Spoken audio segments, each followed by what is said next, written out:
Integrales de superficie, otra clase de integrales. Así que más vale que para la próxima clase me vayan haciendo la lista. ¿Sí? ¿Es para ustedes o no es para mí? Para que tengan clarito. Bien, sea el campo A cuyo dominio va a estar incluido en R3 y va a R3. El campo A, tal que el campo A es función de 3 variables que son X y Z. ¿Y cuántas componentes va a tener? 3. A1 de X, A2 de X y Z y A3 de X y Z. Ese es el campo A. Vamos a pedir que el dominio D sea abierto conexo. Vamos a pedir o vamos a considerar la superficie sigma. ¿Se acuerdan cuando vimos curvas y superficie, el TP6? Sigma era la letra con la que representábamos una superficie. Va a ser esta superficie dada en forma implícita. F de X y Z igual a 0. Esa es la superficie.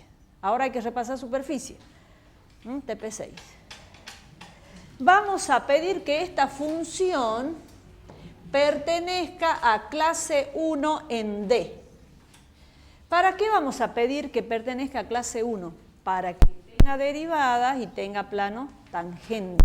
Entonces, esto es importante, lo anotemos. Pedimos que pertenezca a clase 1 para que siempre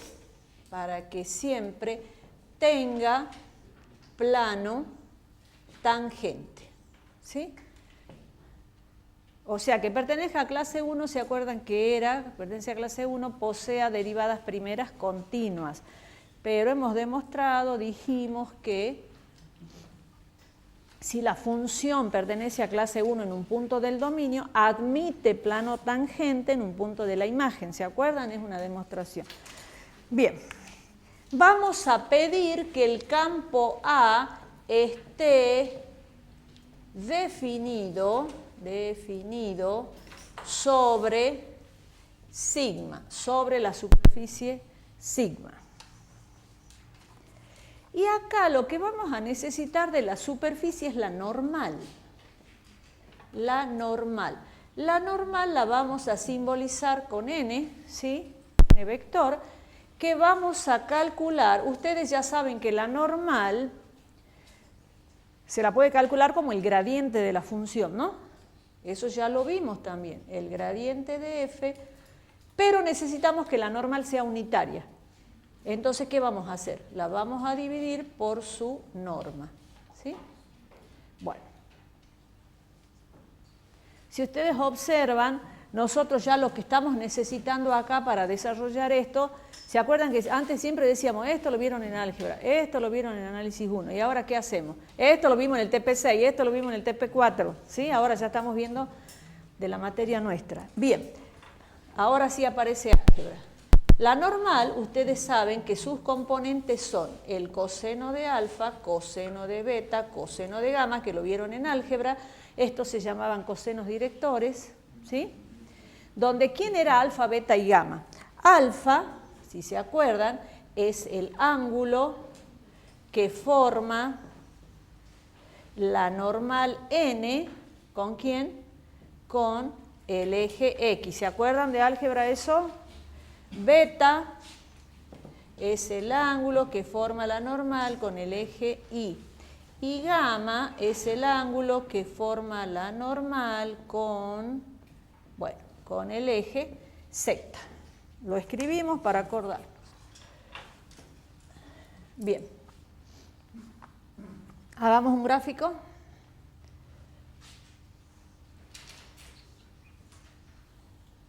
Acá tenemos el eje X, el eje Y, el eje Z. Vamos a dibujar acá una superficie, supongamos que sea esta, ahí.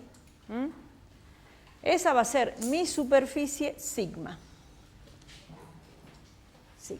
Vamos a dibujar la proyección. Vamos a trabajar con la proyección en el XY, ¿sí? pero análogamente va a ser para los otros dos planos, ¿sí? Bien, la proyección de esta superficie en el XY sería esta, ¿sí? Esto es la proyección de la superficie sigma, ¿dónde? En el plano XY. Que una escritura simplificada que usamos, ustedes no van a escribir todo eso, directamente van a escribir sigma XY, sub XY, ¿sí? Sigma sub XY, más simple, más cortito, para la proyección en el plano XY. Muy bien. Acá, con otro color, vamos a marcar aquí arriba un diferencial de sigma. Bueno, lo hacemos grande para que se vea bien. Este va a ser, este que está acá, va a ser mi diferencial de sigma. Y ese diferencial de sigma también lo voy a traer proyectado al XY, lo voy a proyectar. Bueno, entonces tiremos líneas para dibujar la proyección.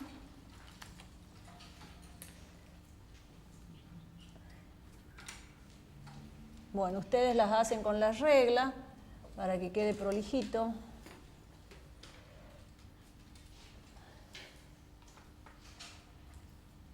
Ahí. ¿Qué me va a quedar? Me va a quedar un rectángulo, ¿no es cierto? Ahí. Me queda un rectángulo en la proyección. Bien. Este de acá va a ser el diferencial de Y y este de acá va a ser el diferencial de X. Diferencial de X, diferencial de Y. Que en definitiva, ¿qué es? Es el diferencial de área, ¿no? Que es el de X por el de Y, que ya lo hemos estado usando. Bueno, ese gráfico ya tiene todo. Entonces vamos a presentar la integral. ¿Ya está el gráfico? Entonces, presentamos la integral. No hay tiempo, la verdad, de hacer todo el desarrollo, pero ustedes ya saben que una integral siempre es el límite de una sumatoria, de haber tomado una región y hacer la partición, refinar la partición, toda esa historia siempre es la misma. Bueno, presentamos la integral. Ustedes también. Bien, una integral del tipo.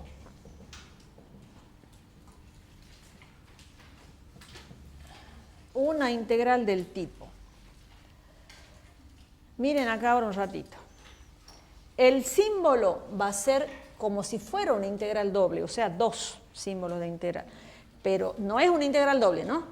Integral de superficie, no hay que confundir. La doble es una cosa y la de superficie es otra. Bueno, sobre una superficie sigma, ya vamos a ver la diferencia. ¿De quién? Del campo A de X por la normal por diferencial de sigma. Esa es una integral de superficie, ¿sí? Analicemos cada cuestión. Se integra, fíjense, se integra sobre una superficie sigma que no es plana. Cuando nosotros hacíamos integral doble, la superficie S era plana, ¿se acuerdan? ¿Sí? ¿Cómo era? Acá chiquitito la hago. La integral sobre S de una función de XY por dx de Y. Esta era una integral doble, donde yo integraba sobre una región S que era plana, mi integrando era una función escalar y tenía los dos diferenciales. Este es una integral doble. Pero este es una integral de superficie. Analicemos. La superficie sigma no es plana. Puede ser plana en algún momento porque tenemos, supongamos, unión de varias superficies, ¿no es cierto? Pero esta no es plana, es alargada. El integrando es un producto escalar de dos vectores en definitiva, porque A es un vector, la normal es un vector. Y diferencial de sigma ya vamos a decir a qué es igual. ¿Sí? Muy bien. Entonces, una integral del tipo representa una integral de superficie,